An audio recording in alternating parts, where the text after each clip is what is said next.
तुमचे आमचे सगळ्यांचे नेते, भाग्यविधाते माननीय पवार साहेब, प्रदेश अध्यक्ष शशिकांत शिंदे साहेब, आमचे नेते माननीय जयंत पाटील साहेब, सुप्रियाताई, श्री अनिल देशमुख जी, श्री विजय सिंह मोहिते पाटिल जी, श्री हर्षवर्धन पाटिल जी, श्री एकनाथ खडसे जी, फौजियाताई जी, सर्व समोर बसलेले सर्वच मान्यवर, रेखाताई आणि उपस्थित बंधू आणि भगिनींना, मला तसे वेगवेगळे विषय दिलेत, पण विषयाला सुरुवात करताना मी पहिल्यांदा भारताचे पंतप्रधान माननीय नरेंद्र मोदी यांचे मनापासून अभिनंदन करतो, आभार मानतो की उशिरा का होईना पण ते मणिपूरला जात आहेत आणि 7,000 कोटी रुपये घेऊन जात आहेत. म्हणजे महिलांवर झालेले बलात्कार, तिथल्या स्त्रियांवर उघड्यावरती झालेले बलात्कार, झालेली जाळपोळ, तिथे झालेले मरणयातना, तिथल्या आदिवासींना जाळण्यात आलं होतं, ह्यावरती सगळ्यावरती एक मलम 7,000 कोटी रुपयाचा ते घेऊन जात आहेत. त्या मलमाची किंमत 7,000 कोटी रुपये आहे आणि त्या मलमाने त्या जखमा पुसल्या जातील, स्वच्छ होतील असा त्यांचा विचार आहे. एवढा संवेदना हरवलेले पंतप्रधान या देशात आहेत याचं प्रचंड दुःख माझ्या मनात आहे. पण त्यांचं अभिनंदन करायला हवं की उशिरा का होईना त्यांना वेदना समजतायत. त्या समजतायत की नाही मला माहीत नाही, पण ते जात आहेत. चला ते त्या निमित्ताने त्यांचं अभिनंदन तर करूया. दुसरी एक गोष्ट या भारतामध्ये चांगली घडते की ज्यांनी आयुष्यभर हिंदू मुसलमान, भारत पाकिस्तान, हे युद्ध, हे क्रिकेट, याच्यावरती राजकारण केलंय, आज ते क्रिकेटची मॅच बघतायत. याच्यापेक्षा चांगला बदल महाराष्ट्रात, देशामध्ये काय असू शकतो? किती विचार बदलत आहेत. त्यामुळे या दोन गोष्टी मला प्रकर्षाने आजच्या दिवशी तुमच्या ध्यानात आणून द्यायच्या होत्या की मणिपूरमध्ये जे झालं, जगभरामध्ये भारताची मान लज्जेने खाली गेली. महिलांवरती उघड्यावरती बलात्कार करण्यात आले. सत्ताधारी पक्षाकडनं एकही शब्द उच्चारला गेला नाही, कुठलीही मदत गेली नाही आणि पूर्ण मणिपूर असाच विव्हळत राहिला. याबाबत कुठलाही आधाराचा शब्द देखील कुठनं गेला नाही. विरोधी पक्षाचे नेते जेव्हा जेव्हा तिथे जायचे तेव्हा तेव्हा त्यांना एका विशिष्ट बाउंड्री पर्यंत जाऊ दिलं जायचं, आतमध्ये जाण्याला सुद्धा परवानगी दिली जात नव्हती. भारतामध्ये संविधान आहे ते फक्त कागदावरच आहे वारे साहेब, असं आता आम्हाला वाटायला लागलं. ज्या पद्धतीने वोट चोरीचं प्रकरण बाहेर येतंय ते बघितल्यानंतर संविधानाचा आता फायदा हा कोणासाठी आहे आणि कुठपर्यंत आहे याचा विचार पूर्ण भारत देश करू लागलाय. जयंत पाटील साहेब, आपल्याला आठवत असेल 18 ऑक्टोबर 2024 ला आपण निवडणूक आयोगाला पत्र पहिल्यांदा लिहिलं आणि त्या पत्रामध्ये आपण 14 मतदारसंघामध्ये 10,000च्या वरती मतं बाद केली जात आहेत आणि 10,000च्या वरती मतं आतमध्ये आणली जात आहेत असं पत्र दिलं होतं. 18 ऑक्टोबर 2024 म्हणजे निवडणुकीच्या आधी. म्हणजे निवडणुकीच्या नंतरची वोट चोरी आहे अशी आपली तक्रार नव्हती. निवडणुकीच्या आधीच निवडणुकीत घोटाळे केले जात आहेत हे आपण निदर्शनास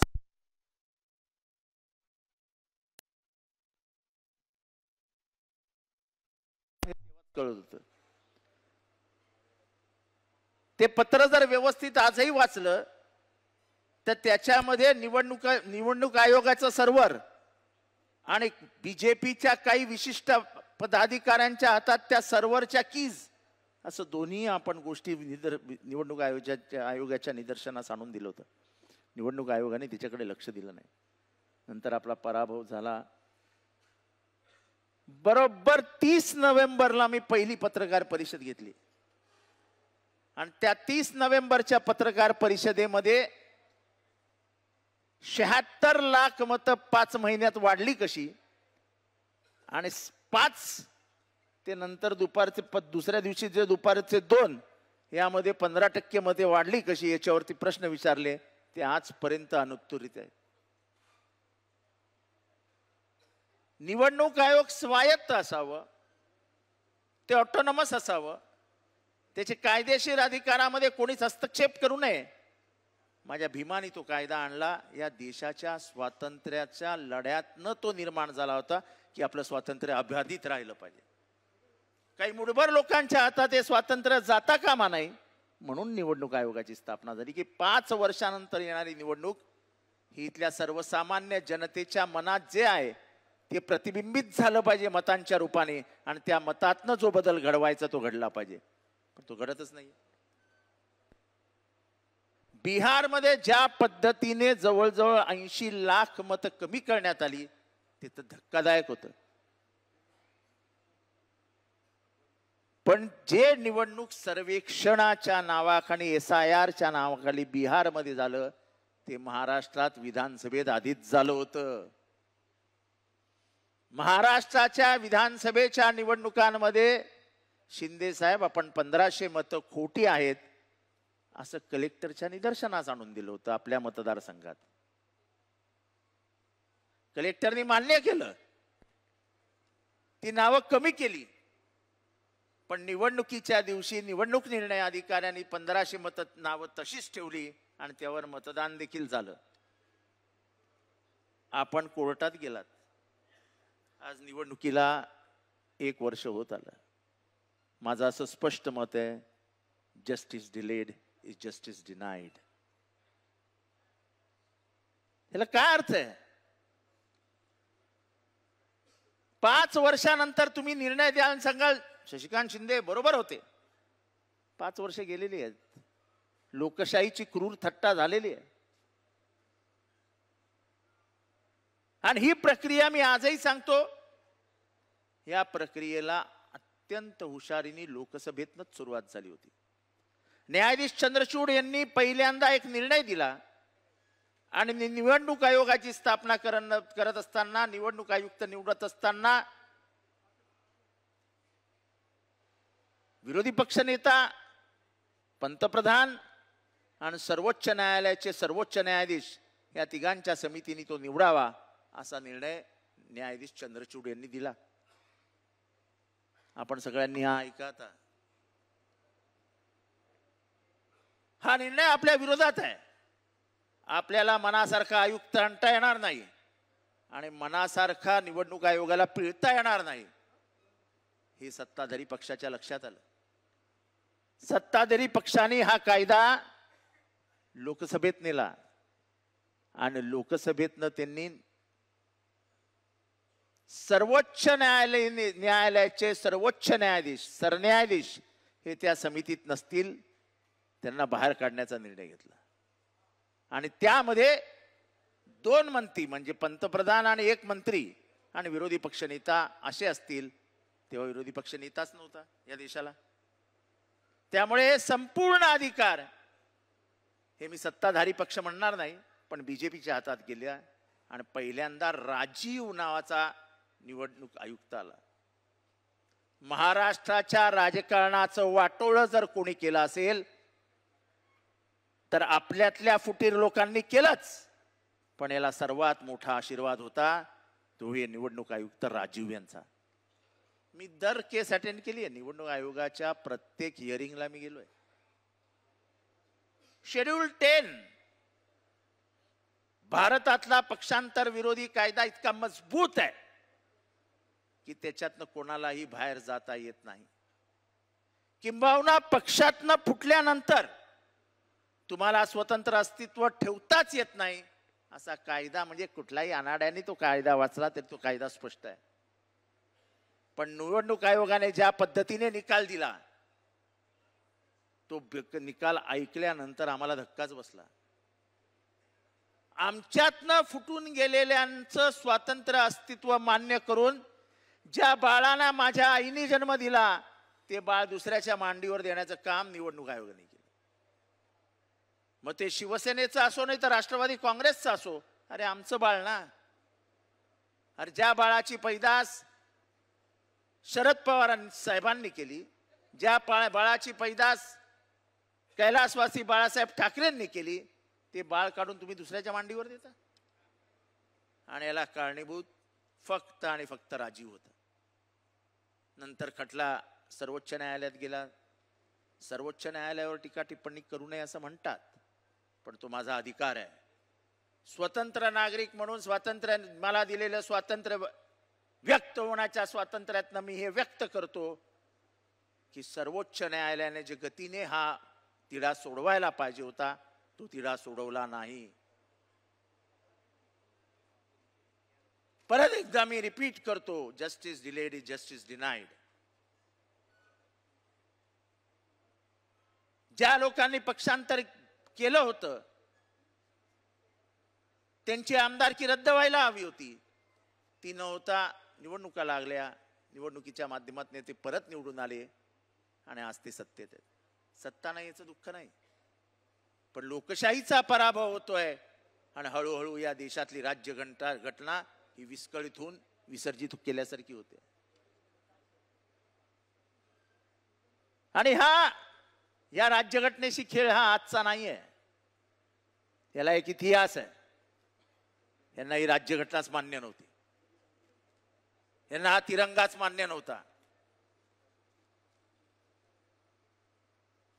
ज्या दिवशी स्वातंत्र्य मिळालं त्याच्या एक दिवस अगोदर ऑर्गनायझर या त्यांच्या पाक्षिकातनं, त्यांचं मुखपुत्र आहे RSSचं, त्यांनी लिहिलं की 3 अंकाचा हा तिरंगा हा आमच्या हातात शोभणारच नाही, हा अशुभ आहे, हा हातात असताच कामा नये आणि आमचा झेंडा आम्ही याला मानतच नाही. हे कधीचं वाक्य यांचं? 1946. संविधान 1950 साली आलं. त्यांनी सांगितलं आम्हाला हे संविधानच मान्य नाही, आमचं संविधान हे मनुस्मृती आहे. आणि जे वारे साहेब बोलले तेच खरं. स्त्रियांना स्वातंत्र्य द्यायचं नाही, इथल्या मागासवर्गीयांना स्वातंत्र्य द्यायचं नाही, इथल्या मागासवर्गीयांना अधिकार द्यायचा नाही, इथल्या मूळभर लोकांच्या हातातच इथली राजकीय आणि सामाजिक सत्ता ठेवायची, हा मूलभूत हेतूच त्याच्या मागे होता. आणि म्हणून त्यांना हे संविधान मान्य नव्हतं. आनंद कुमार हेगडे काय म्हणाले, कंगना राणावत काय म्हणाली, त्याच्या आधी मुरली मनोहर जोशी काय म्हणाले, RSSचं म्हणणं काय आहे? RSSचं म्हणणं काय आहे माहिती आहे? 1993च्या अगोदर RSSच्या मुख्यालयावरती कधीही तिरंगा लागला नव्हता. जे घरघर घरघर घरघर तिरंगा म्हणतात त्यांच्या मनात ही घरघर होती की या तिरंगाचा मला मान्य नाही. हे तर काँग्रेसचे शूर कार्यकर्ते होते जे 1993 साली RSSच्या मुख्यालयात घुसले आणि त्यांनी, बरोबर देशमुख साहेब, तिरंगा मुख्यालयावर ठोकला आणि आजही ती केस कोर्टात चालू आहे. तिरंग्याबद्दलचं प्रेम यांनी आम्हाला सांगू नये. 1942च्या आंदोलनामध्ये गद्दारी कोणी केली? 1942च्या आंदोलनामध्ये स्वातंत्र्य सैनिकांची नावं इंग्रजांना कोणी कळवली? इंग्रजांचे खबरी कोण होते? हे इतिहासाच्या प्रत्येक पानावरती लिहिलेलं आहे आणि पान आजही भारत वाचतोय. ठीक आहे, काही सध्याच्या व्हॉट्सअप युनिव्हर्सिटीतनं जे काही फिरतं त्याच्यातनं एक नवीन पिढी नवीन दिशेला जाते. थोडे दिवस हे सगळ्या देशांमध्ये चालतं, पण परत पिढी मार्गावर येते. दररोज नेहरूंना शिव्या घालणारे आज नेहरूंबद्दल जेवढं व्हॉट्सअपवर शोधलं जात आहे, गुगलवर शोधलं जात आहे, तेवढं कोणाबद्दलही शोधलं जात नाही. कारण का जे नेहरूंनी निर्माण केलं त्याच्यातनं भारत घडला. Indian institute of management, IIT, AIIMS, BARC, आधुनिक भारताचा पाया जर कोणी रचला असेल तर तो जवाहरलाल नेहरूंनी रचला. कंगना राणावत काय म्हणते याला फार काय अर्थ नाहीये, कारण का त्यांची अक्कल किती आणि ती कुठे हा प्रश्न विचारला तर लोक बरोबर उत्तर देतील. पण या देशामधलं एकंदर वातावरण बघितल्यानंतर जरा भीती वाटायला लागते. आपल्या महाराष्ट्रात ज्या पद्धतीने जातीय द्वेष पसरवला जातोय, आपल्या महाराष्ट्रात ज्या पद्धतीने धर्मद्वेष पसरवला जातोय, हा भीतीदायक आहे. हॉटेलमध्ये, जळगाव मधल्या जामनेरमध्ये हॉटेलमध्ये एक मुलगा मुलगी चहा पीत बसली होती. 100 घरांच्या गावामध्ये 2 मुसलमानांची घरं, त्याच्यातला तो एक पोरगा, तो एका मुलीबरोबर चहा पीत बसला होता जामनेरमध्ये. चांगलं सुखवस्तू कुटुंब, गाव अतिशय सेक्युलर, म्हणजे आपल्या बीड सारखंच, संतोष देशमुखच्या गावासारखंच. त्या पोराला तिथनं काही पोरांनी उचलला आणि त्याचे हाल हाल करून त्याच्या आई बापासमोर त्याचा मृत्यू झाला. त्याला 14 ठिकाणी फिरवला, 14 ठिकाणी मारला, आई वडिलांसमोर गेला आणि आई वडिलांसमोरच त्या पोराने प्राण सोडला. हा माझा महाराष्ट्र आहे, हा माझा महाराष्ट्र आहे. मी तुमच्याशी बोलतोय, हा माझा महाराष्ट्र नाही. आज ऑनर किलिंग, या जातीतल्या पोरीनी त्या जातीतल्या पोराशी लग्न केला, पोरीला मारून टाकलं बापानी. कुठे चाललोय महाराष्ट्र? हा फुलेंचा महाराष्ट्र, जेथे जातीयवादाविरुद्ध पहिल्यांदा आवाज उचलला त्या फुलेंचा हा महाराष्ट्र, कर्मकांडाविरुद्ध पहिल्यांदा आवाज उचलला त्या फुलेंचा हा महाराष्ट्र, ज्याने शिक्षणाचे दरवाजे महिलांसाठी खुले केले त्या फुलेंचा हा महाराष्ट्र. त्या फुलेंच्या महाराष्ट्रात मध्ये महिलांची अवस्था काय आहे? लाडक्या बहिणींना किती पैसे मिळत आहेत हे महत्वाचं नाही, त्याच्यात झालेल्या भ्रष्टाचाराबद्दल काही जण वेगळं बोलतील, पण माझ्या लाडक्या बहिणींना तुम्ही वागवताय कसं ते फार महत्वाचं आहे. आणि म्हणून महाराष्ट्रामध्ये जे काही सुरू आहे ते बघितल्यानंतर महाराष्ट्राचे पुढे काय होणार ही भीती माझ्यासारख्या माणसाला सतावत असते. आज ओबीसी विरुद्ध मराठा, मी अतिशय संवेदनशील विषयाला हात घालतो. ही लढाई अत्यंत हुशारीने लावण्यात आलेली आहे. कोणाच्या हातात काय आहे काहीच समजत नाहीये, कोणी काय गमावलाय काहीच समजत नाही, पण दोन्ही समाज अस्वस्थ करण्यात मात्र यश आलेलं आहे. मी माझ्या पक्षाच्या व्यासपीठावरनं माननीय पवार साहेबांची परमिशन घेऊन एक विधान या ठिकाणी करतो की काल जे भुजबळ साहेबांबद्दल बोललं गेलं की त्यांच्या पेकाटात लाथ मारून त्यांना मंत्रिमंडळातनं बाहेर काढा, या विधानाचा मी या ठिकाणी तीव्र शब्दात निषेध करतो. आणि तुम्ही सगळ्यांनी हात वरती करून त्याचा निषेध करा. सगळ्यांचे हात वरती पडते पाहिजे, हे चालणार नाही. महाराष्ट्राची ही भाषा नाही.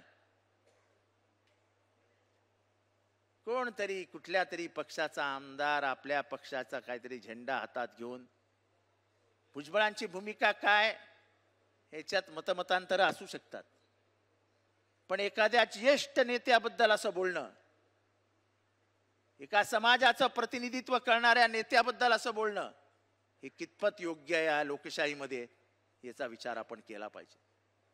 आणि म्हणून मी अत्यंत हिम्मत करून हे विधान करतोय की होता कामा नये. लोकशाहीमध्ये ते मंत्रिमंडळात आहे, माननीय मुख्यमंत्र्यांना अधिकार आहे त्यांना मंत्रिमंडळातनं बाहेर काढायचं, काढा. पण अशा प्रकाराने एखाद्या ज्येष्ठ मंत्र्याचा, एका ज्येष्ठ नेत्याचा महाराष्ट्रात अपमान करणं हे या महाराष्ट्राच्या राजकीय संस्कृतीला शोभणारा नाही, त्याचा निषेध झालाच पाहिजे. आपलं व्यासपीठ भलंही वेगळं असेल, पण आपली राजकीय संस्कृती पवार साहेबांची संस्कृती आहे. मला आजही आठवतं 1993 साली गोपीनाथ मुंडे साहेबांनी पवार साहेबांवरती पहिल्यांदा टीका केली आणि टीका केल्यानंतर महाराष्ट्रातलं वातावरण जरा तापल्यासारखं झालं. मी तेव्हा NSUIचा कार्यकर्ता होतो, पण माझ्या माहितीप्रमाणे, माझ्या ज्ञानाप्रमाणे रात्री 2:30-3 वाजता पोलिसांची बैठक घेऊन माननीय कैलासवासी गोपीनाथ मुंडेंची सुरक्षा व्यवस्था ही तिप्पट करण्याचे आदेश त्याच रात्री माननीय पवार साहेबांनी दिली. ही महाराष्ट्राची राजकीय संस्कृती. आणि म्हणून मला हे आठवलं. खरं तर ओबीसीच्या आरक्षणाला धक्का लावू नये ही आमची भूमिका आम्ही आज या व्यासपीठावरनं जाहीर करतो आहोत. कुठल्याही प्रकाराने असं आहे की ओबीसीला आरक्षण देण्यासाठी योगदान कोणाकोणाचं आहे असा जर प्रश्न विचारला तर पहिलं योगदान जर कोणाचं असेल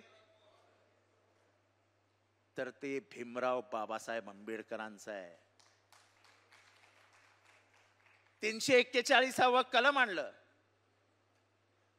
आणि इथला जो क्षुद्र आहे ज्याला आज आपण नवीन नावाने ओळखतो ओबीसी, तो ओबीसी नाही आहे, तो इथला क्षुद्र आहे ज्याला मूळ व्यवस्थेतच कधी विचारात घेतलं नव्हतं. इथला कोळी, माळी, सोळी,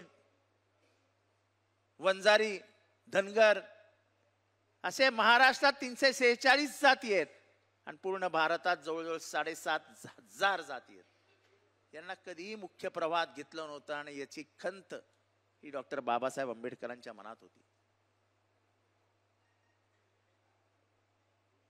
अतिक्षुद्र आणि क्षुद्र हे दोन बाबासाहेबांच्या नजरेसमोर होते.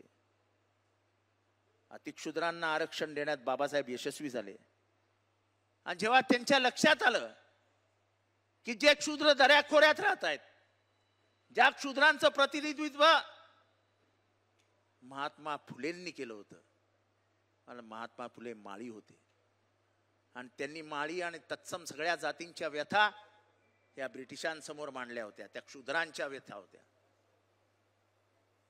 ज्या गावकुसाबाहेरच्यांच्या व्यथा होत्या. त्यांचा आदर्श ठेवत मी संविधान बनवलंय असं कोण म्हणाले होते? असं भीमराव बाबासाहेब आंबेडकर म्हणाले.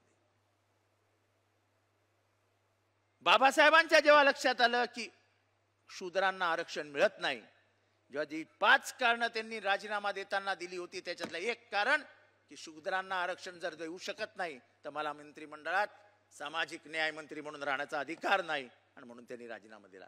नंतर कालेलकर आयोगाला, हा आयोगाला, तो आयोगाला आणि शेवटी बीपी मंडल आयोगाला.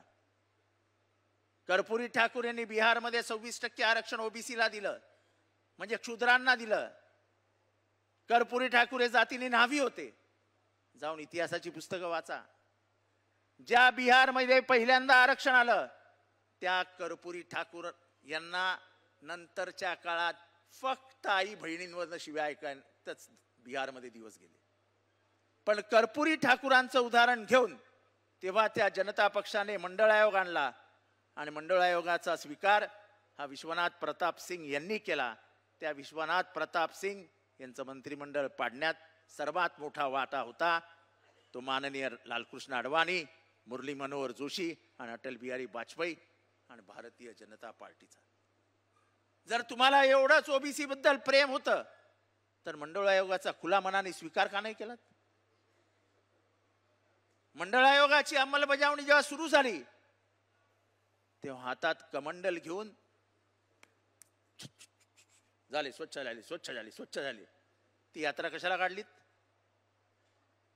म्हणजे एकंदरच ओबीसींच्या बद्दल तुमच्या मनात किती राग होता हे कमंडल यात्रेवरनं सिद्ध झालं.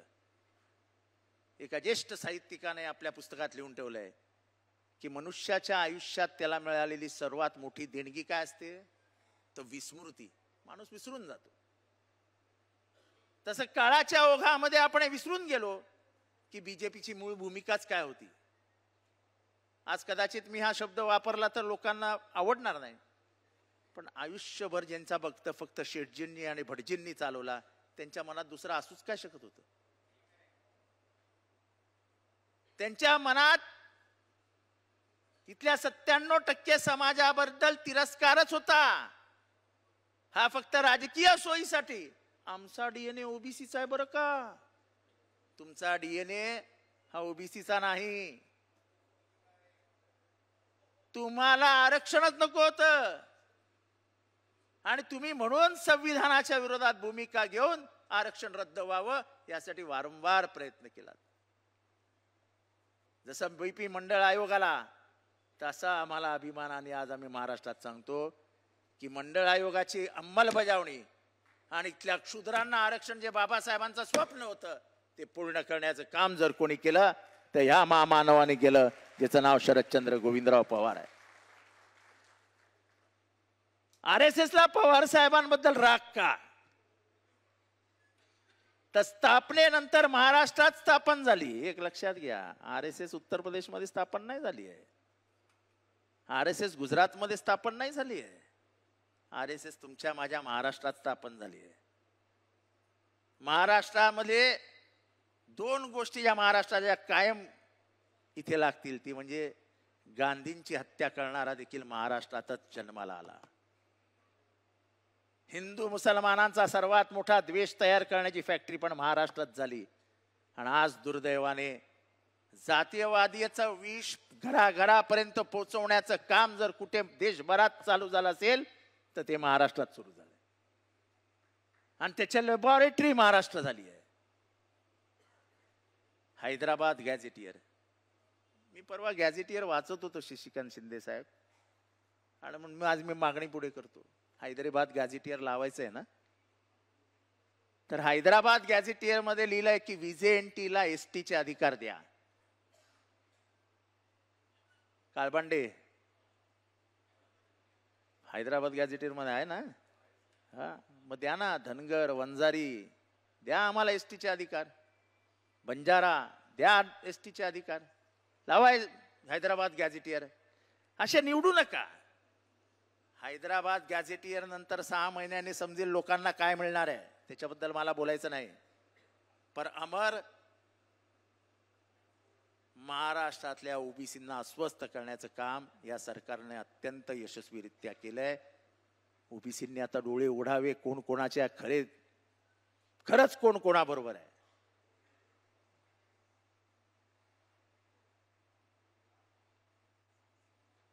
जर भुजबळ ओबीसींचे नेते आहेत आणि भुजबळांचा एवढा अपमान होत असेल आणि या मंत्रिमंडळातला एकही मंत्री, अगदी त्यांचे नेते देखील शांत असतील, तो ओबीसींबद्दल त्यांना किती प्रेम आहे त्याच्यातनं दिसतंय.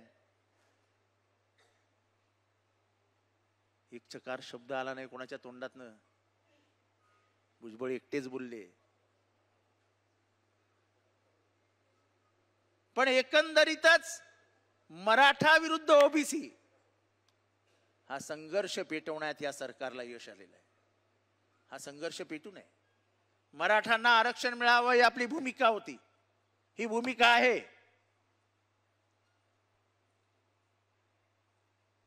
कारण का तर इथला सत्ताधारी समाज असलेला मराठा काळाच्या ओघात शिक्षणामध्ये मागे पडला,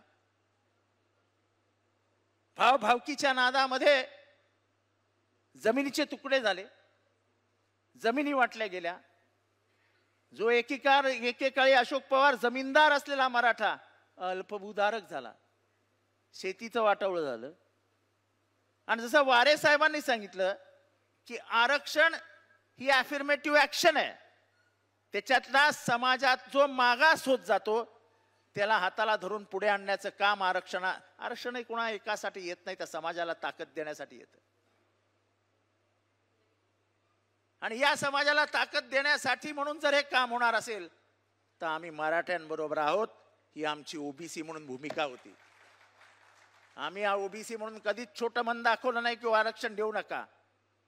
पण आमचं मत हे आमच्या नेत्याप्रमाणे होतं, जे आमच्या नेत्यांनी मांडलं होतं की ओबीसीच्या आरक्षणाला धक्का न लावता हे आरक्षण मिळालं पाहिजे. लोकसभेत तुमची आज इतकी भयंकर भारी बहुमत आहे, तुम्ही पाहिजे तो कायदा बदलता. तुम्ही निवडणूक आयुक्त बदलून घेतला, निवडणूक आयुक्ताचा चंद्रचूडनी दिलेला निर्णय बदलून घेतलात. मग तुम्हाला हा निर्णय बदलायला काय होतो? वाढवाना 15-20% आरक्षण. आणि मग इथला गुजर असो, इथला जाट असो, इथला पाटीदार असो, नाही तर इथला मराठा असो, द्या त्यांना आरक्षण. आमची आग्रही मागणी आहे. आम्ही लोकसभेमध्ये तुमच्या बरोबर उभे राहू. म्हणजे साहेबांना विचारता न विचारता मी कोणाला न विचारता हे वाक्य बोलतोय. नाही तर तुम्ही म्हणाल तुम्हाला लोकसभेच्या खासदारांचा अधिकार तुम्हाला कोणी दिला. पण बाप्पा उभे राहणार की नाही आपण?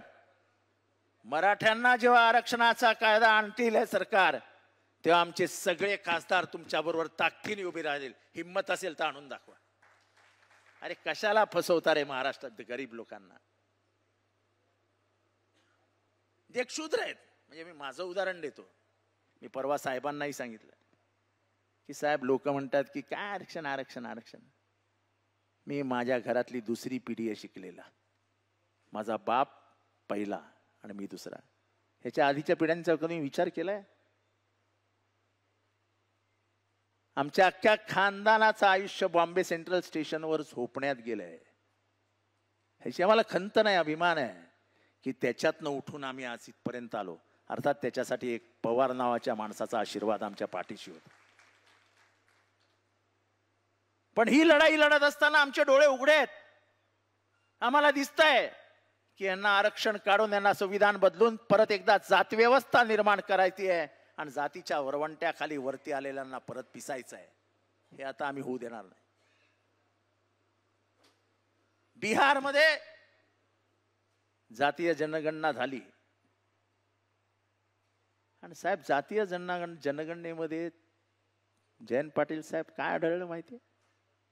63% ओबीसी आहेत. 63%. उगच नाही बीजेपीने पटकन निर्णय घेतला जातीय जनगणना करूया. कारण का समोर बिहारच्या निवडणुका आहेत. बिहारच्या निवडणुकांमध्ये जर ओबीसींच्या मतांना आपण फुंकर घातली नाही तर आपला टिकावंच लागणार नाही. हे त्यांच्या बरोबर ध्यानात आलंय. पण घोषणा तर झाली, होणार कधी? कुठलाही कायदा नाही. लोकसभेची त्याच्यानंतर 2 अधिवेशनं होऊन गेली. सेन्ससच्या बाबतीत चर्चा नाही. हे फक्त इथे, म्हणजे जे महाराष्ट्रात केलं गेलंय, मराठ्यांना इथे गोळ, ओबीसींना इथे गोळ. ओबीसींनी इथे बघायचं, मराठ्यांनी इथे बघायचं. गोळ फक्त लागलेला दिसतोय, जिभेला लागतच नाही. बाप्पा वाईट वाटून घेऊ नका. मी कोणाविरुद्धही नाही. मी निधर्मी आणि मला जातच नाही. मला माणूस की ही एकच जात माझ्या बापाने शिकवली. आणि म्हणून जेव्हा जामनेरमध्ये एका मुसलमान पोराला उचलून मारला जातो तेव्हाही माझं हृदय तुटतं. जेव्हा पश्चिम महाराष्ट्रामध्ये एका माझ्या भगिनीला गळा कापून विहिरीत टाकलं जातं तेव्हाही माझा जीव तुटतो. कारण का शेवटी महाराष्ट्र हा फुलेंचा आहे, शाहूंचा आहे, आंबेडकरांचा आहे, जिचे जात धर्म आम्ही कधीच मानला नाही. त्याच्या पलीकडे जाऊन आम्ही राजकारण केलं आणि म्हणून महाराष्ट्र उभा राहिला आणि देशाला दिशा दिली. पण ह्या देशाला वेगळ्या दिशेला नेण्याचं काम आता महाराष्ट्रातनं सुरू झालं.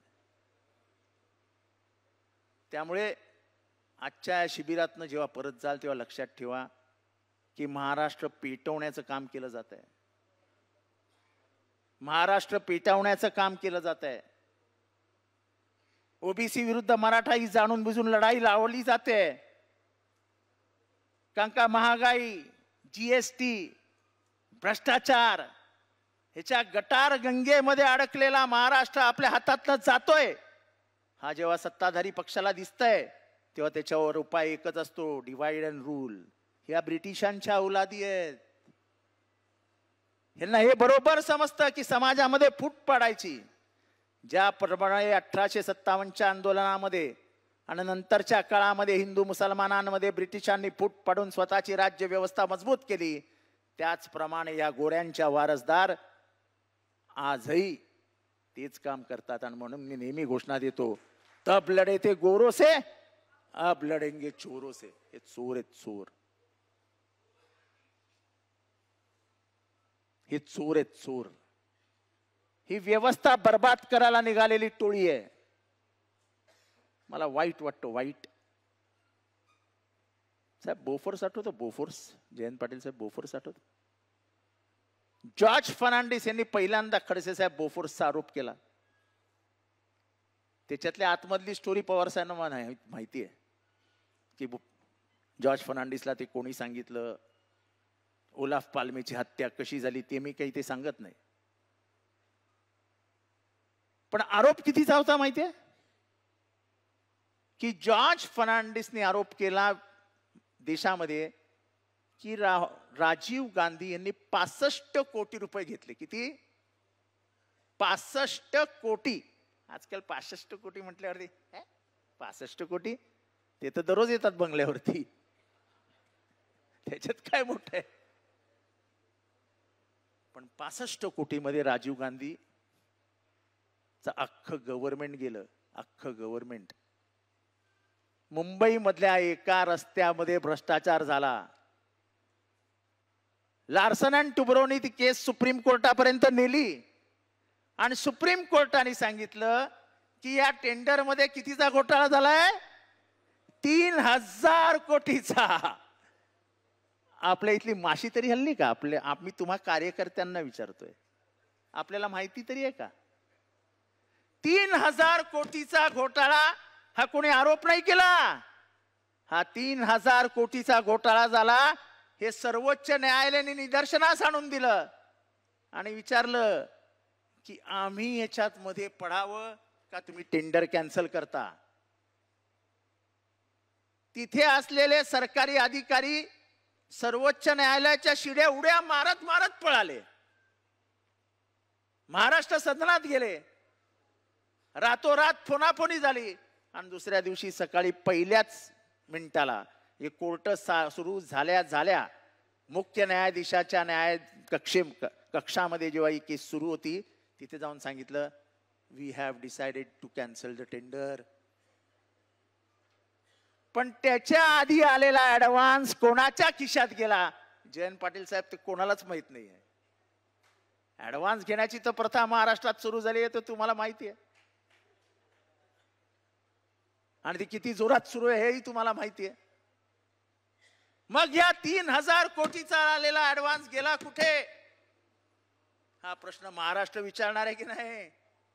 जर 65 कोटीमध्ये राष्ट्रीय सरकार राजीव गांधींचं उलटू शकतं तर 3000 कोटीवरती संवेदनशील महाराष्ट्र हा संवेदना हरवून बसतो. अरे तुमचे माझे पैसे आहेत ना, तुमच्या माझ्या बापाच्या टॅक्स मधनं निघालेले पैसे आहेत. हा शक्तीपीठ हे काय आहे? शक्तीपीठ म्हणजे निव्वळ लक्ष्मी दर्शन आहे. निव्वळ लक्ष्मी दर्शन. आणि भ्रष्टाचार हा फक्त पैशाचा नसतो, हा नैतिक असतो, हा सामाजिक असतो, असा आर्थिक असतो. हे महाराष्ट्रात जो काही भ्रष्टाचार चालू आहे तो फक्त आर्थिक नाही आहे. या महाराष्ट्राच्या मानसिकतेला बर्बाद करणारा भ्रष्टाचार चालू आहे. आणि त्यामुळे संविधान असो, तुमच्या महाराष्ट्राचे संस्कार आणि संस्कृती असो, या सगळ्याला बर्बाद करण्याचं काम या ठिकाणी सुरू आहे. मी मध्यंतरी मनुवाद आणि सनातन या विषयावर बोललो. काही लोकांना ते खटकतं, पण जेव्हा मी बोलतो तेव्हा त्याला मी इतिहासाचा स्पर्श केलेला असतो. माझा प्रश्न आहे काय हो, ज्ञानेश्वरांच्या आई वडिलांना कोणी आत्महत्या करायला लावली हो? त्यांची नावं काय होतं? ते कोण येतो? ते कोण आहेत? ते मनूचे वारसदार नाहीत? तुकारामाच्या गाथा बुडवायला लावल्या ज्या अंबाजी भटाने तुकारामाचा छळ केला, ती मनूची औलाद नव्हती?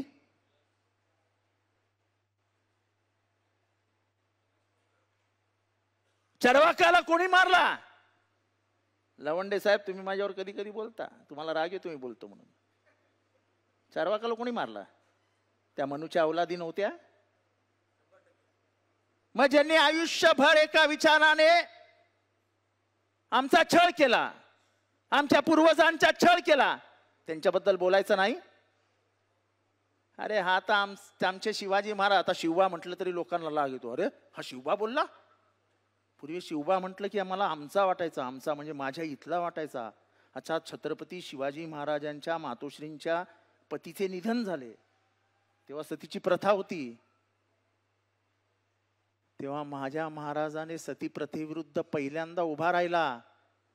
तेव्हा कर्मकांडाविरुद्ध पहिला महाराष्ट्रात कोण उभा राहिला? तर छत्रपती शिवाजी महाराज. आणि मग त्यांच्या राज्याभिषेकाला विरोध करणाऱ्या मनूच्या अवलादींवरती बोलायचं का बोलायचं नाही, हा प्रश्न तुम्ही मला सांगा हातवरती करून.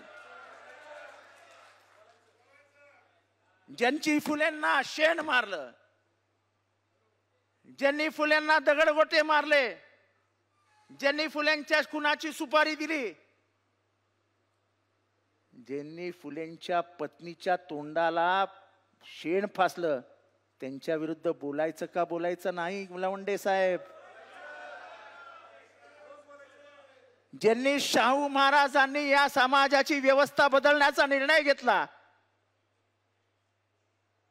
खऱ्या अर्थाने जगभराला डॉक्टर बाबासाहेब आंबेडकरांची ओळख माणगावच्या संमेलनात करून दिली आणि मागासवर्गीयांच्या संमेलनामध्ये बोट दाखवत सांगितलं, तुम्हाला तुमचा नेता मिळाला आणि समोर बाबासाहेब उभे होते. 1920 या बाबासाहेबांच्या सगळ्या शिक्षणाचा खर्च हा शाहू महाराजांनी गायकवाड साहेबांनी केला. ज्या शाहू महाराजांनी इथली समान व्यवस्था, समता आणि समानता आणली, त्या शाहू महाराजांचा खून करण्याचा ज्यांनी प्रयत्न केला, त्यांच्या विरुद्ध बोलायचं का बोलायचं नाही? अरे तुम्ही माझ्या बाबाला, माझ्या भीमाला वर्गात बसू दिलं नाही रे. तुम्ही माझ्या बाबाला आणि भीमाला वर्गात बसू दिलं नाही. वर्गात किती जणांना माहिती आहे की बाबासाहेबांनी आपलं शिक्षण दरवाजाच्या बाहेर बसून घेतलंय, बाहेर. अरे बुद्धीवरती तुमचा पगडा होता म्हणताना त्याच बाबासाहेबांनी एका लेखणीतनं स्वतःच्या हाताने, टायपिंग नाहीये बरं का आमचं संविधान, आमचं संविधान हे हाताने लिहिलं गेलंय, हाताने. आणि ते एकाच माणसाने लिहिलंय. कोण जर म्हणत असेल ना की 7 जण होते समितीमध्ये, तर 3ऱ्या महिन्यात 6 जण निघून गेले होते आणि एकटेच बाबासाहेब राहिले होते. त्या एकट्या बाबासाहेबांनी हाताने संविधान लिहिलं. त्या बाबासाहेबाला वर्गात बसू दिलं नव्हतं तुम्ही, त्या बाबासाहेबांनी तुम्हाला संविधान दिलं. आणि ते संविधान देत असताना स्त्री पुरुष हा भेदच मिटवून टाकला. आज या स्त्रिया मुक्तपणाने दिसतायत. भले शिक्षणाचं श्रेय हे फुलेंना जातं, पण फुलेंचा आदर्श देत सगळ्याकडचा अधिकार, समान अधिकार देण्याचं काम या महिलांना, मागासवर्गीयांना जर कोणी केलं तर ते माझ्या भीमाने केलं. आणि म्हणून तर आम्हाला भीमाचा अभिमान आहे की तुम्ही ज्याला तुमचं संविधान मानता,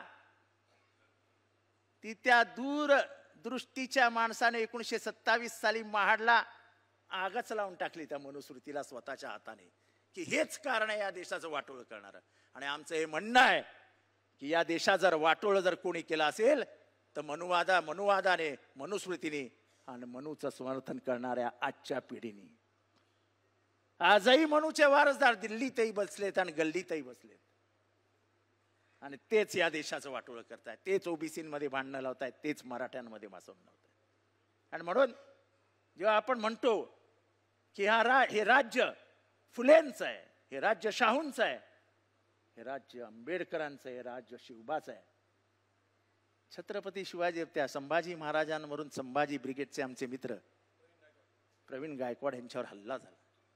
का तर म्हणे संभाजी, अरे मी माझ्या आईला आई का म्हणतो, मी ज्ञानेश्वरांना माऊली का म्हणतो,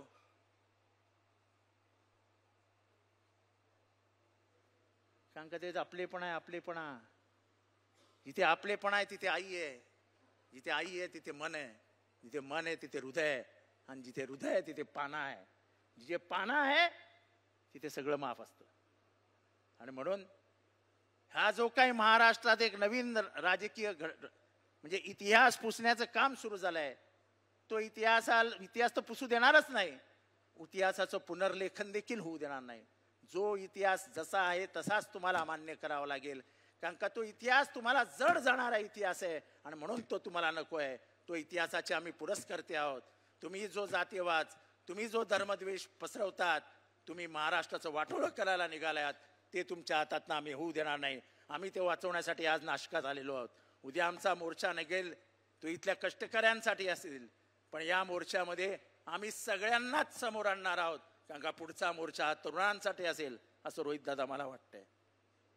का इथला सर्वात महाराष्ट्राचे आणि देशाची पिछेहाट होत असताना ह्याच्या सर्वात जास्ती भोग जर कोणाला भोगावे लागणार असतील तर इथल्या तरुण पिढीला भोगावे लागणार आहेत. त्याच्यासाठी आपल्याला उभं राहावं लागेल.